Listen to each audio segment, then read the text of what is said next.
assignment in our physics classroom. The first semester, we were basically given the background of how the science works. We had to learn the formulas and all that, for Ohm's law.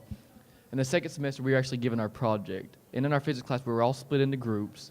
And like some of us did gold nanoparticles, they built 3D printers, and some tested water quality in India. But we were given a bicycle and told, just find a way to generate electricity with it. So we just went to work looking up how to generate electricity. We were looking up windmills, motors, and everything like that. Flip it. Flip it again. So basically, we just wanted to figure out how to do this. And we found this diagram online. This was key in helping us. Because apparently this is the thing that most people do. I'm struggling. So we went to work constructing our stand here. And I don't know if you could tell, we don't look like we can work with wood very well. It looks pretty bad. But flip it. This is the first iteration of our stand. And we're like, there's no way this can hold our weight, let alone two 200-pound boys right here. So we went to work, and this stand took the longest time. It took us, what? It was like 2 or 3 months. 2-3 months just to build this thing. It was over and over. And finally, we got it right. It was just trial and error. And, like, we started out with that. We started, like, trying to mount it on top. Then we had the wrong size belt. And finally, we got it right. So we finally mounted it to the thing. And help me out. Help me out. Okay, so basically, once we finish the stand, the project, we have the battery, we have the motor in the back, and you have that 3D printed piece? It's in the box. Okay, so on the back of this right here, to the belt on the wheel, it's attached to a sprocket, which is also attached to the motor. And this, as of course, you pedal the bike. Watch out. You pedal the bike, and it spins the wheel, and that light, that's by the way there too. And it spins the motor, and that creates the energy that we put into the battery. And then the battery puts that energy into the inverter, which is used to power our blender, of course, y'all. And then we also charge our phones a little bit with that, too. So,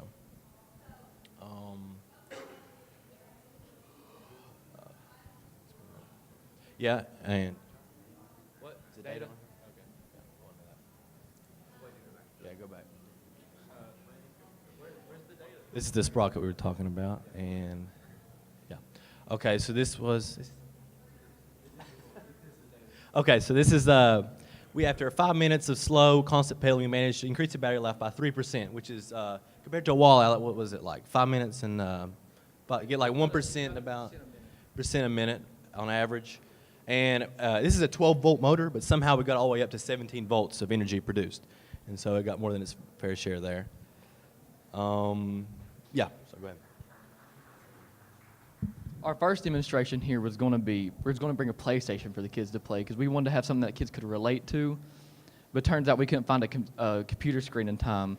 So we decided to make smoothies. Like out of nowhere, we're like, Doc, do you have anything that we can use that people will be interested in? He's like, I got a blender. We're like, all right. So he got us a blender, and this morning we ran, and like this is our third year here, so we knew they had ice here. So we just ran and we bought margarita mix, and we've been making smoothies for every kid here, and they just seem to really love it. So basically, here, slide this out for me. We're going to do a visual representation of our project, so here you go. Is the inverter on?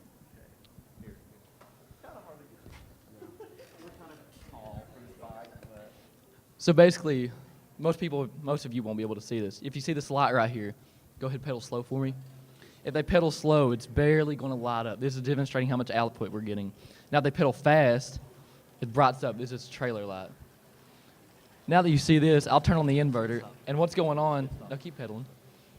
So what's going is the battery is charging this car battery, or the motor's charging the car battery, and is then connected to the inverter through some leads. And then through that, it changes into power we can use to charge something like my phone. So basically, we've been making smoothies all day. We powered a drill. Like, as we were working on the stand, we powered a drill to be able to work on the stand. So we're just using, so it's kind of cool that we can, like, have our own power. It's just self-sufficient. So any questions? This is physics. We're in college level physics.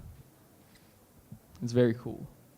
We're like thankful to have this opportunity. We have a lot of good resources at our school, and we have the best teacher around. So. Yeah. Love you, Doc. All right, thank you.